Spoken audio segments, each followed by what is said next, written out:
Hi everyone, I just want to say before we begin that my readings are timeless, so whenever you come across this video, I think that it could be for you at that time. These are general tarot card readings, so not everything in the message will resonate, but there probably is something in here for you. I'm going to do a reading on the full moon in Pisces that's coming up. I feel like this is a big one. I feel like there's going to be a lot of self-realizations, a lot of revelations at this time. There's a willingness to kind of go deeper and play with your imagination a little bit more in a really kind of helpful, healing way.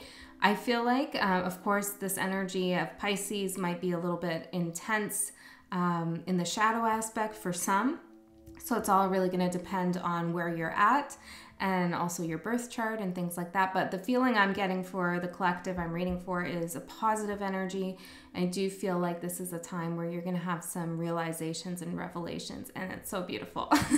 Okay, so let's get into it. We're doing a full moon spread here for the collective. I'm using these decks, which is the Power Moon Tarot and the Star Power Tarot. They're by the same person, and I find them to be like really Piscean. They have like a lot of Neptune energy. Just for me, it's like they're dreamy. This one looks like it's LSD inspired, right? And Neptune can be associated with drugs. So I don't know, I guess that's why I've always considered it a Piscean deck. Yeah, so let's get into it here. This reading might be a little bit dreamy, maybe not. We'll see here. We'll see. I heard bring your Virgo energy to the reading. Interesting. Okay, so where is Virgo in your chart? And if you don't have a personal planet in Virgo, what house does Virgo rule? Oh, that's interesting. Virgo rules my 12th house, which is the natural house of Pisces. Interesting. Okay, let's see. Let's get the cards out here. Two more.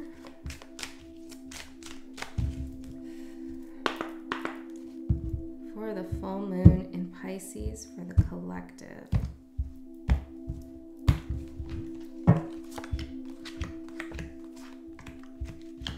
And then I'm gonna also use these cards. It's like a double layer, a double Neptunian layer. Uh-oh. Okay, so Neptune is a fun energy. It can be about imagination, dreams for sure, but it can also be a little bit wonky at times. It all depends on how you channel the energy. And some of the worst things, or not worse, I guess I shouldn't say that. Some of the most difficult things that have happened in my life, like I've gone back afterwards and put in the dates into the ephemeris, into seeing where, you know, where the stars were at that time. And there was a whole bunch of moon, Neptune contacts at the time for me. And I'm like, oh yeah, that makes sense. Nothing was clear. Everything was an illusion, you know? So you can definitely have that. But then there's other times that have been really creative for me, and Neptune was heavily involved there. So it really depends, right? But that's why astrology can be so useful, is because you can really look and see, you know, and kind of track and chart where the different planets are making conjunctions with your own or squares with your own. And that can give you extra information, extra clues as to how to move through certain energies. The tarot is a wonderful tool. But if you layer it with astrology and other things as well, such as, you know, we could even think about depth psychology, psychoanalysis, symbolism, archetype work. You know, when you start to add more and more layers, things can get really complicated, as I'm hearing, as complicated as your subconscious. And that's when you make a beautiful contact point. Interesting. Because if you work with just the tarot cards, and this is the message that I'm getting, if you work just with the tarot cards and, you know, the book meanings of the cards, that's good. You can find a lot out, but it's almost like just scratching the surface. It's confirming what you consciously know. And when you go deeper into astrology, oh, interesting. I'm hearing that could be like the collective unconscious that you're tapping into. And then if you go even further with symbolism, archetypes, and you add in psychology and how that works with different cards, or how you can use your cards to tap into your shadow aspects, that's when you really get to your subconscious and what's going on in your subconscious, which is where everything changes. And I'm seeing, guys, I'm seeing like a tunnel. It's interesting. It's like a tunnel from spirit to your subconscious. Oh, I'm getting chills there. It's like, wow. Because when we talk about spirit, you know, there can be a tendency to think that spirit is outside of us. And that's true in some ways, but spirit is also inside of us. This is the Neptune energy speaking right now. It's like really abstract, right? But it's like building a tunnel to your subconscious. Spirit wants to build that tunnel so that you can travel through it.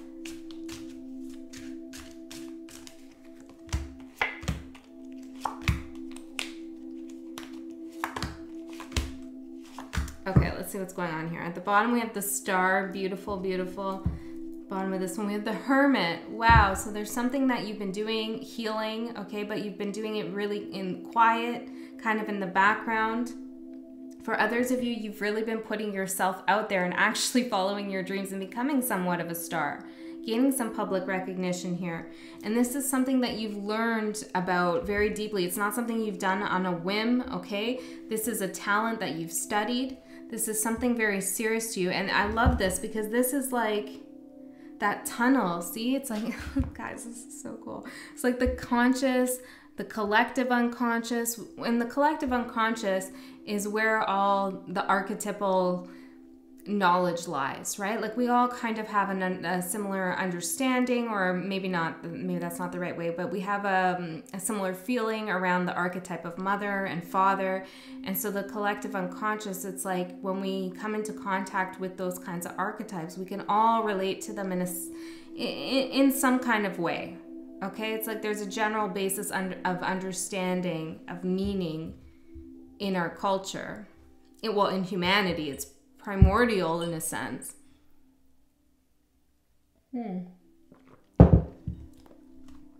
Anyways, conscious, subconscious, or collective unconscious, I should say, in your subconscious. Wow, that's really cool.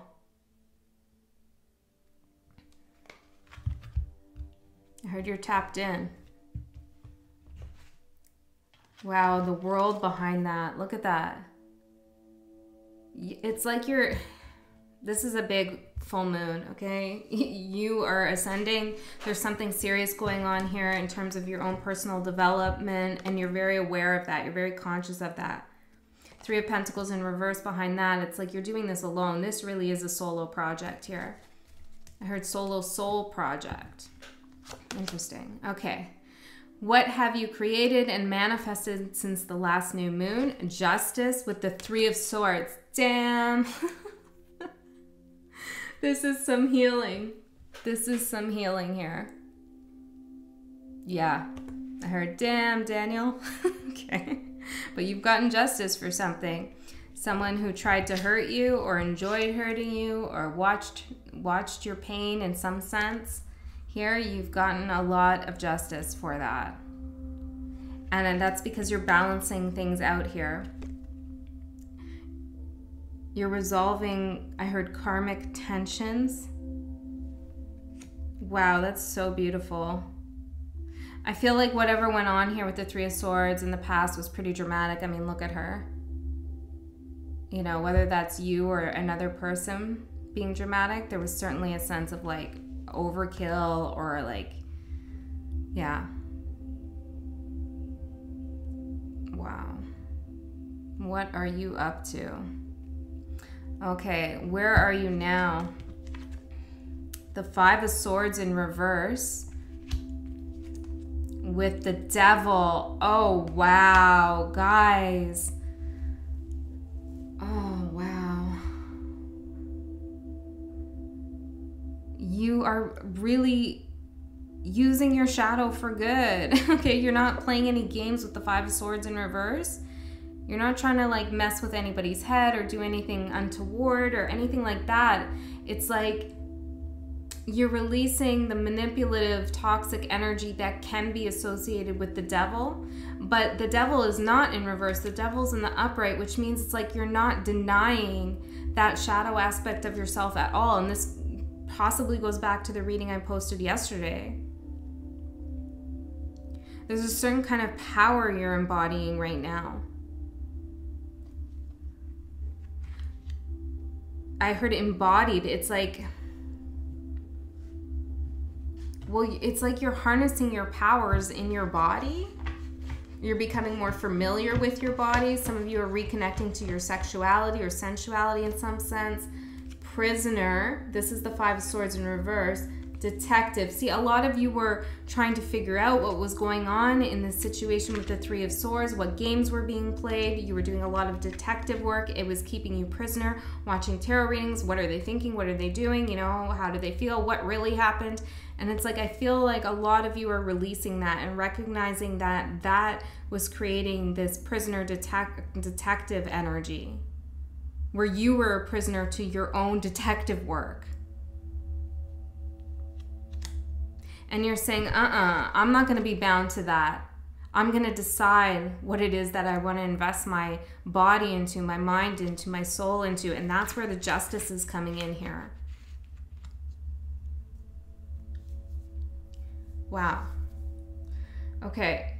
What is coming into your conscious awareness? The Hanged Man. Wow, that's like a fitting card for that position. And the Magician. Guys, this full moon is super powerful, or whenever you're watching that. Liminal, which is the Hangman's energy, right? The Hangman is a Pisces card of seeing things from a different perspective. It requires some sacrifice, but when you're in this liminal space, anything's possible. And that's coming into your conscious awareness that you can really manifest whatever it is you want to manifest. Oh my gosh. The story you want to tell about whatever happened back there with the Three of Swords, well, you write it and you can change it. And you're in control of it. The story doesn't control you. You control the story. The tarot reading doesn't control you. You control it. You decide what you want to do with it. And I'm just using tarot here as a kind of metaphor, although it could be something literal here, but it's like you're not letting anybody else tell you how things manifested, why things manifested. You are really taking back your power. Guys, I'm feeling this like right in my gut.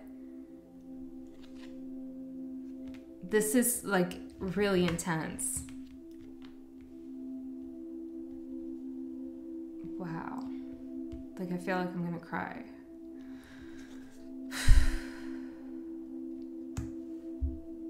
Justice, the Devil, the Star, the Magician, the Hermit, unstoppable, unfreaking stoppable.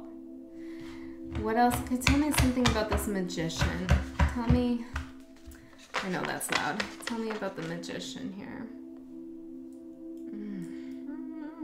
Okay, we'll take this one. See, it's like you have the power to manifest the answers.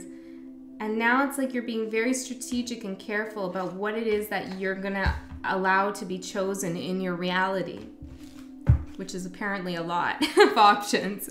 Okay, let's see. Long-term, divine, ground, something is hidden and saged. What you're manifesting now, and this is coming into your conscious awareness, is long-term divinity, long-term sage wisdom, power, electricity, and all. And it's like some of this has been hidden from you for so long. You didn't realize how powerful you were in controlling your own narrative, in foreseeing into your future, for paving the path of your future. And I'm seeing like I'm actually seeing like the Wizard of Oz, like the yellow brick road, but it's gold. And it's like you're laying down those bricks of gold for you to walk on. And you're deciding where you go. And it's an adventure, but it's not scary. I heard there's no witch. Interesting. And I feel like for many of you, there's no witch is, and nothing against witches, right? But it's like there's no, nobody characterizing you in this kind of negative archetype of the witch. Yeah. It's like the devil, right? You don't have to defend, or you don't have to think about defending your witchiness, your devilish, you know, powers, which again are not to say evil, but shadowy in some aspect. Something is hidden, your power. Many of you identify as light workers, and you're going to find out that you're dark workers. And again, that's nothing about like negative, evil magic or anything like that. It's really working with the shadow, which is something that I'm definitely involved in heavily, obviously, in my readings. But you're going to find out how powerful that is, and that you're so needed. Like God needs that too, right? That's required here. Yeah. Ground. This is going to ground you. It's cool because it's like your conscious awareness of your ability to rewrite your story and to manifest whatever you want, and to understand that you have all of this hidden power. It's not going to like float you away into these Neptunian seas of la la la la la, I don't know where I am. You know, it's not going to be like that. It's actually going to ground you. It's going to give you that stability. Because I feel like for many of you up until now, because it was hidden, you didn't really know what was going on, or why you had premonitions, or why you had, or maybe you didn't even realize you were channeling at times, or that others were channeling things to you. You know, a lot of the times, especially with people who are not aware that they're channeling, you know, they'll, and I see this quite a bit. It's like someone will say something and be like, I don't know where that came from. Right? But it's like in them saying that they showed you something, either a truth about themselves or about the world, or, you know, it's like they've channeled some information to give to you. So all of this is going to really ground you, because you're going to realize that everything you need, all of the information is all around you and within you.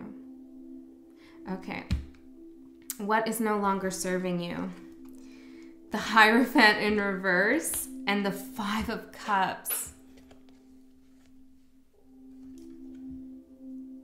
I love this.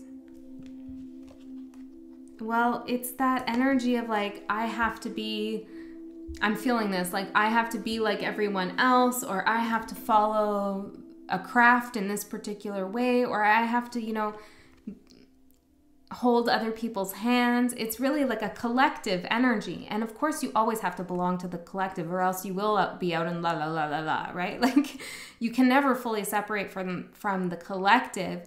And somebody commented about Carl Jung on my last video, and I am studying him now, and I do know a little bit about his psychoanalytic philosophies, but what he says is that, you know, what we're really striving for is individuation, you know, recognizing yourself and your own powers within the collective. You know, it's not to remove yourself totally from the collective and be a hermit, you know, because that could be damaging. Rather, it's to shine within the collective as your unique self, to individuate from collective thinking, so that when something doesn't sound right to you, you can voice your opinion, you can disagree, you can stand up for your own morals and beliefs. And I feel like that's what's no longer serving you, is that collective energy of like, we're all going to do this in this way. This could also be, the Hierophant could also represent institutional knowledge. Okay, so you could be parting ways with an institution. This could be marriage, right? You could be separating from someone, or even a commitment. It doesn't have to be marriage. It could be like some kind of long-term commitment here. Because whatever this is, it only brought you a sense of sadness and misery. And she looks like a clown there. And I think it made you feel foolish in some way. because your ideas were so outside of the norm, you know, you did feel perhaps ungrounded at times. And if we're talking strictly about a relationship here, which we can never really talk strictly about any just one thing, right? It's like, it's better to think of different aspects of your life as a wheel, just like your birth chart. It's like, okay, you have relationships, which the birth chart does have those different sectors, right? Like the first house is identity and self, and second is home and finance. So it's better to think about how all of these things interact with one another rather than just watching a reading for love or for career. It's like, no, they really all go together. You can try to compartmentalize, but you're really missing a big chunk of the story if you don't make those connections to other parts of your life that are influencing your love or influencing your career.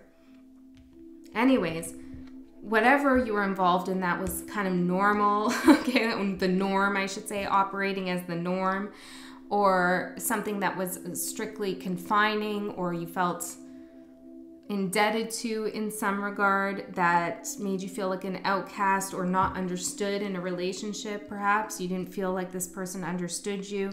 Maybe they compared you to other people. It's like, no, that's no longer serving you, and I feel like you're definitely dropping that. You're realizing the source of the anxiety and the heartbreak, and you're realizing that it's not just for you, because that's just simply not who you are and where you're at.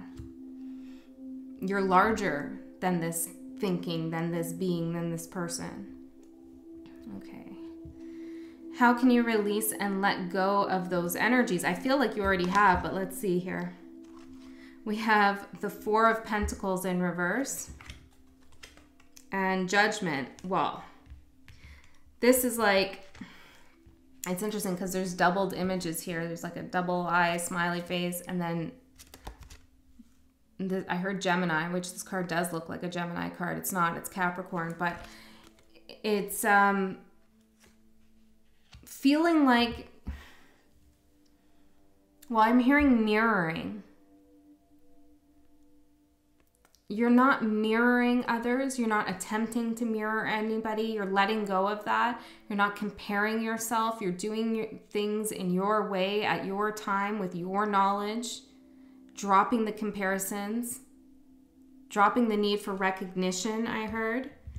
Not caring about others' perceptions and judgments of you, what you should do, what you shouldn't do. Instead, you're putting your source, I heard, and your trust in like your own judgments, but also the judgments of the universe. You feel grounded now. You feel like you belong to a larger force. And for a lot of you, that's helping you because there's been some people in your life who have made you feel unwanted in one way or another. And it's like, you don't, the mentality you're stepping into, I feel, is like, okay, well, that sucks that you don't see my value or that we can't see eye to eye. But really, it doesn't matter, because your judgment that you cast on me is only releasing me. It's only showing me the things that were hidden and bringing me into my awareness and my power. And for many of you who are involved in, like, you know, some kind of stardom or fame or something like that, or you have a small audience or a large audience or whatever it is, I'm seeing these two laptops here. It's really like not caring how you look to the outside world. And she's holding a mask here, right? Looking at it like, it's almost like curating yourself on social media to come off a certain way. Now, you could translate this into your job or into a relationship. It's like, no, that's not who I am. And that's how you release the sadness. That's how you release the entrapment of the institution or the entrapment of the relationship that was holding all of this creative energy, psychic energy down, by just not giving a shit, which is easier said than done, okay, obviously. But it's stepping into that awareness. I heard the matrix, that, you know, your spirit goes beyond the matrix that we're operating in, that your purpose is bigger, There's no point in getting stuck in the matrix. And I'm seeing this like, you know, this computer stuff here. I heard a motherboard. Yeah, some of you have been feeling oppressed under the archetype of the mother for a long time, you know? Like not being able to spread your wings in the way you want. Okay. What additional resources are available to you as you release and let go? The devil again. See, this is part of your new power. And I feel like I need to say it again. So sorry for those of you who get it. But it's like really not about being evil or anything like that. It's recognizing that your spirituality doesn't just operate on the planes of, I heard, interactive energies. It's not just like a 5D plane. It's like you can use your spiritual gifts, guides, and manifestations on, I'm getting a lot here, on the 3D. Like you can actually make things happen in the 3D. It's not just a Neptune vibe. It's not just as like, I know what they're thinking, I'm channeling this energy. It's like, no, I want this and this to come into my life and making it happen. You know, the devil is about the material. The moon. Oh, shit. The moon is a resource that's available to you as you release and let go. And the unknown. Something is hidden. It's like you're getting super comfortable with that. With not having to know everything. With being okay, surrendering. This is surrendering, really. To yourself, to who you are. Surrendering to the fact that there are people out there who don't get you, don't like you. Okay, whatever the case is. And it's not like you're getting all, I don't know, defensive about it. It's really just like, yeah, okay, that's all right. You know, I don't have to mirror your energy of hatred, I heard. Okay, for some of you, maybe you feel as though somebody hates you or they're telling you that. And it's like, yeah, I don't have to mirror that. I'm letting that go. Your judgment doesn't mean anything to me. I'm in charge of the unknown. Whoa. Corrupt. Competition. Yeah, many of you are realizing with this Hierophant that you were in competition either with a lover, I heard a mother, okay, or a father, or someone in the workplace or other people around you, friends. That this whole idea of competition just corrupts your soul, really. Okay, but tell me more about the resource of the moon. Fortune. And look, she's holding a pentacle here, which is really weird for the moon card, isn't it? There's unknown fortune coming towards you. Just know that.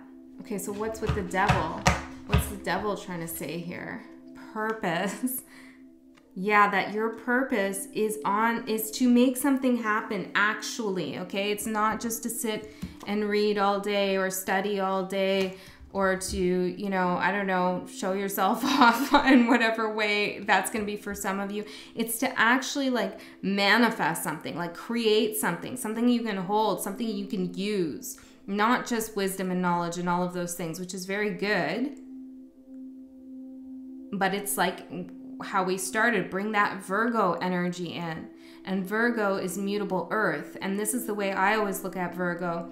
As I see Capricorn gathers the tools together to create whatever it is that they're creating in the 3D and the earth energy. Taurus does the work, you know, really pushes through. And Virgo takes whatever was created and does something with it. And I feel like that's the message here, is that you're going to manifest something, you are manifest something, and you're going to, like, whatever you create, you're going to go do something with it.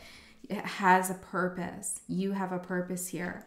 And it's going to be something that's very fortunate for you. Wow. Let me know what you thought of this one. I love you so much. I'll see you next time.